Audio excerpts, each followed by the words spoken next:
Welcome back to Long Way Home, everyone. Lovely to see your smiling faces on Tuesday. Today is Tuesday. Today we're gonna get our hands a little bit dirty and we're gonna solve a problem on the bike that I've had for a very long time. It's not a problem as per se, we're just gonna optimize the flow of adventure touring. Now the top case of my bike stays on there pretty much 100% of the time. There's a lot of stuff that I have in there that I rarely use, but it's very important because that one time that you need to use it, you're gonna hate yourself a lot if you don't have it with you. The problem is that all of it takes up a lot of space and it moves around and sometimes makes a big mess. There is a solution to this. I'm not inventing the solution. It's called a Toolbox, and obviously Touratech, apart from others, make a very good one. The problem with this, as you can see, is that it's pretty damn expensive. It's still a box at the end of the day. It's specifically made for this bike, obviously. It's a custom box, but it's still damn expensive.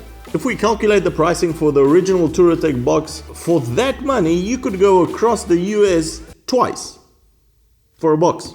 So there was no way I was gonna spend that kind of money on a box. I wasn't gonna start making my own one.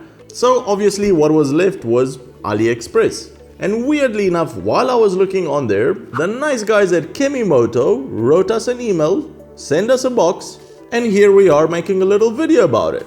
Talk about timing. You can't get better than this. As you can see, it looks almost identical to the Touratech box. Mounting is exactly the same. It will work on the 1200, it will work on the 1250, as long as you have the original BMW pannier racks. And the nice thing about it is that it's less than a third of the price of the Touratech box. Even a cheapskate like me could swallow that with no regret.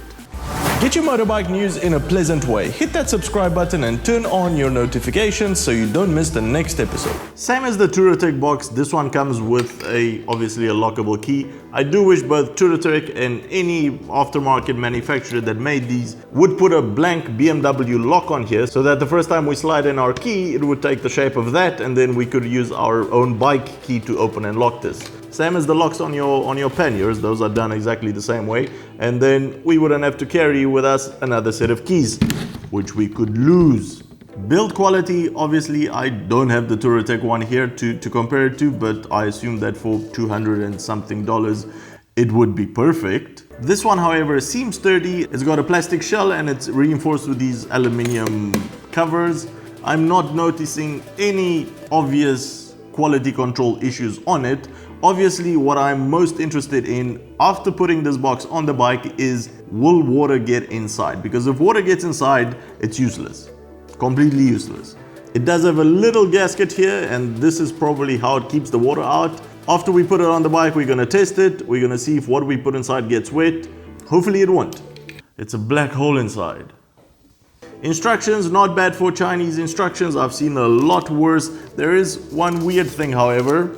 Why is it telling me to take the fender off for off-road use? What's wrong with the fender at the back? That little scoop, I don't know what you call it. Why would that need to come off? Only for off-road. Alright, so let's get to work, put it on the bike and then put something inside, see if it gets wet or not. Happy days! Step number one is to organize everything neatly on a table and see if anything's missing. We've got 9 screws, 9 washers and only 8 nuts. So we'll see how that ends out. Next up, we mount the back bracket to the box, including screwing the nuts from the inside. The instructions mentioned using some friction paper, but since there was none included, we improvised with some sanding paper, which did the job perfectly. The brackets holding up the box come with 2 different pieces that are interconnected with a zigzag pattern. Put them together, tighten the box to the bracket with a screw and a nut, and it will firmly stay in place. Alright, so don't make my mistake. These nuts, the ones with the cap on, these nuts go on the inside of the box on the side that you're mounting it on. On my side, on the left hand side. These nuts, without a cap, go on the side that you are not mounting it on. On my side, on the right hand side. Otherwise, you're just gonna have to take them all off again, because these ones with the cap on, if you put them on the wrong side, on the one you're tightening it on, won't have enough distance for them to actually tighten anything. Back to work, Dave. close up the holes on the opposite side of where you mounted the box with a nut and a screw to keep any water from getting in. So it turns out there was one little nut missing, and I saw that in some of the reviews as well, some of the comments. But you know what? Had another one in the garage, and yeah, still that price difference, eh? Make sure you connect the little string that comes in the package to the door so that you don't lose it when you open it. Test out your key, and then sit back and admire your skills.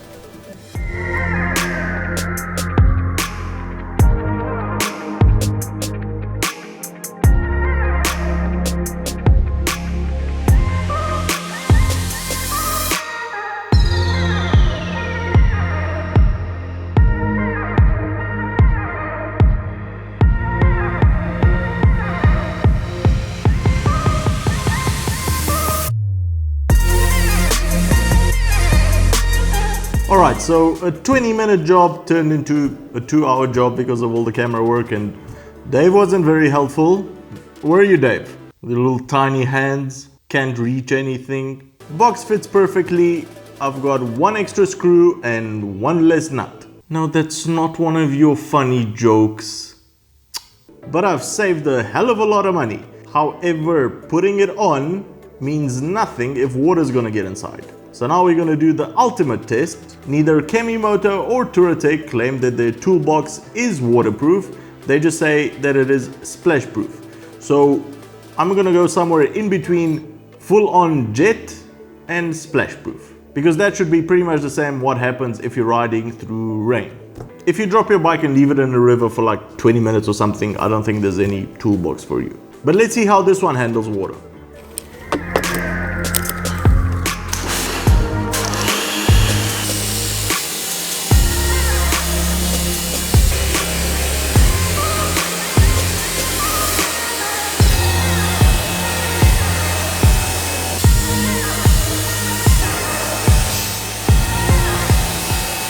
Alright, now to find out if any water has gotten in, I've got a very highly scientific test.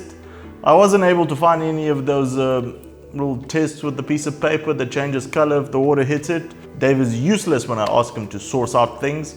Yeah, Dave, you were supposed to go get them. Yeah, you bought ice cream, I know, yeah. So we're gonna use this. It's paper. If there's any water inside here, it'll, you know, change color, become wet.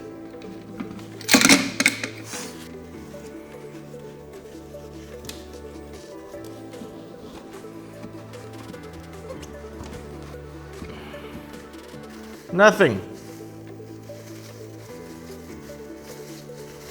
Dry as a whistle. So, very happy with the result. If, however, I see that water does get in, there's a lot of improvement that can be done to this box. There are absolutely no rubber washers here, so any hole that it has, if we add a rubber washer on it, it'll be impossible for any water to get in. I'll keep you posted, I'll keep you updated. There is a link in the description or in a comment somewhere with a 35% off discount for this box. I am very happy that this problem got sorted out. Now I don't need to carry everything up in the top case and have it just spill everywhere and make a huge mess.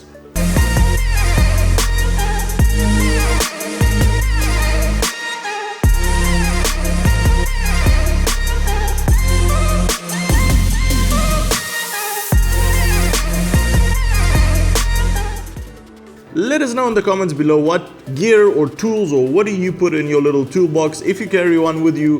What do you always take with you on your adventure trips? What do you consider that's indispensable for your adventure riding? Maybe we'll all learn something out of it.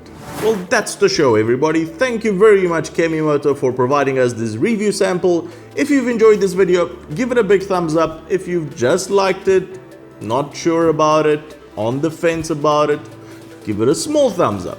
Yes, that works. There's a small thumbs button. It's on top of the big thumbs button. That's why you can't see it, Dave, but it's there. Just press it.